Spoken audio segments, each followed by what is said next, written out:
Scotch whisky that is a marriage of 5 bourbon cask matured single malts. What's not to like? Let's get into it.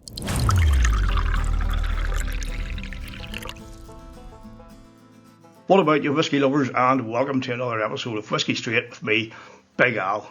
It's great to have the pleasure of your company once again. Today we have got the latest bottling from the Somerton Whisky Club, and what it is here, I'll hold it up for you to see, is the King's Inch Director's Cut small batch release called the Best of Bourbon. Now this cost me 50 quid through the Somerton subscription service, and it is basically liquid from the Glasgow distillery, which has been taken to King's Inch, and they then do their own thing with it. And I say it's obviously a marriage of 5 bourbon cask matured single malts, and it's non-chill filtered and there's no colouring, and it is bottled at 47.1% ABV. That's all good. Whisky done right. This one was, let me see, where's it say here, was filled in September 2015 and bottled in February 2023. So, this is the first time I've had anything from King's Inch. Not a setup I'm familiar with, but I know they have released 2 previous expressions. Now this one is obviously their 3rd, but it hasn't gone in general release yet, and I don't know if it will, but hopefully it will, because it'd be great, even though it's a small batch release, if this became like a yearly sort of thing, so that people could get to try what they're doing here. Now, what is King's Inch? Well, it's an imperial measurement of 3 barleycorns laid end to end, and we all know that an inch is about this size. Isn't that right? Of course it is. But anyway, this production specification was developed by the late Dr. Jim Swan, and instead of building their own distillery, King's Inch, which is owned by Courageous Spirits, they use the Glasgow distillery to create their spirit, but importantly here, they use an alternative source of malted barley, Scottish obviously. It's West Coast barley, made up of 70% grist, 20% husk and 10% flour, and a different yeast, anchored DY502, if that means anything to you, and a narrow cut, which is the part of the distilled liquid they keep deep into distillation time to create their own character, different from what we know from the distillery and its equipment. Now that we've got all that information, let's get into it and see if it's one that'd be worth, well, being on general release. So if you've got a pour of anything Scotch, that sort of fits the profile of this, pour a wee drop into your glass and drink along, because after all, whisky's always better shared. Sláinte. Oh, right off on the nose. It's very honey forward. Honey, honey, honey. But then those classic bourbon cask notes come in. There's vanilla, a bit of toasted oak. There's some floral notes as well with heather. And then it becomes a wee bit of a mix between like a chocolate and a light coffee.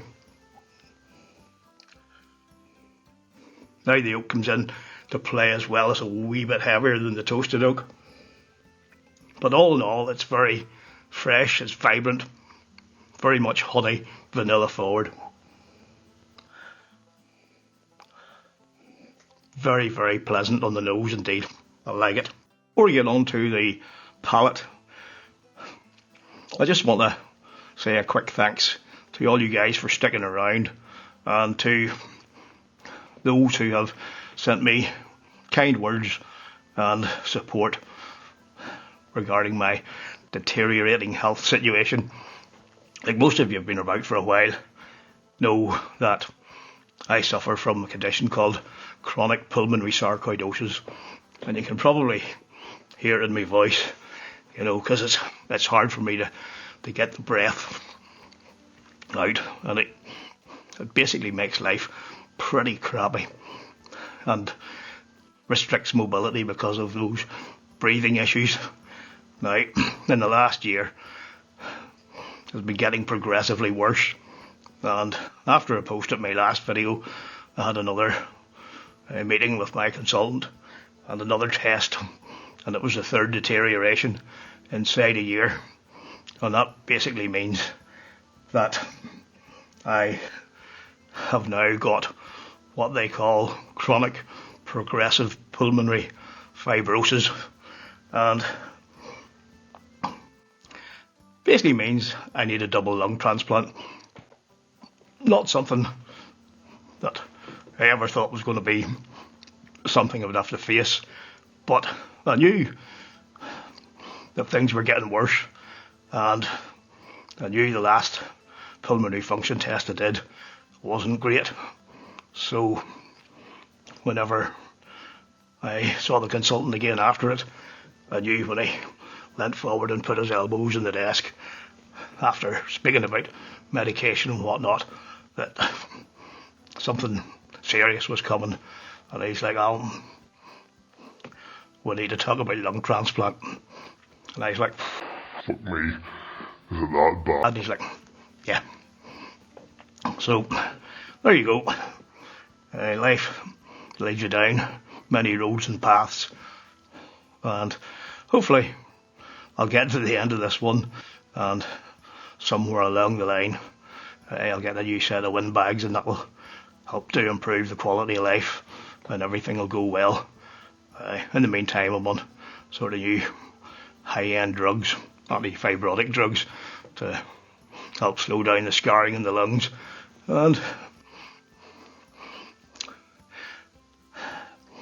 they have quite an impact on the body too. I'm still trying to get used to them, and I'm going through a fierce amount of oxygen every week, but I'm hanging in there, and I'm staying as positive as I can, and thanks again for your support.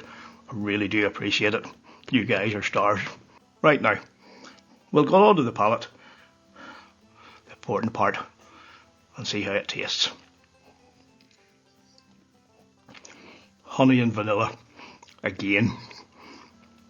Now the honey comes in first, then the vanilla. Nice blend together. Then the honey becomes a bit more punchy, a bit more prominent, and then peppercorn comes in with a nice zing, a nice kick. And then as it transitions across the palate, a wee bit earthy, again floral, toasted oak, heather. Really interesting first sip. Nice. It's a nice balance here. Again, that peppercorn really does come through. It has quite a kick off it. Quite a zing. It really envelops the palate. It's mouth coating, and all those flavours remain. What I'm getting now is a wee bit of a biscuity feel, like crushed digestive, like the base of a cheesecake. And who doesn't like that? Well, if you don't, there's something wrong with you. Only joking. Anyway, get a bit of icing sugar as well. A gentle dusting of it. Toasted oak again.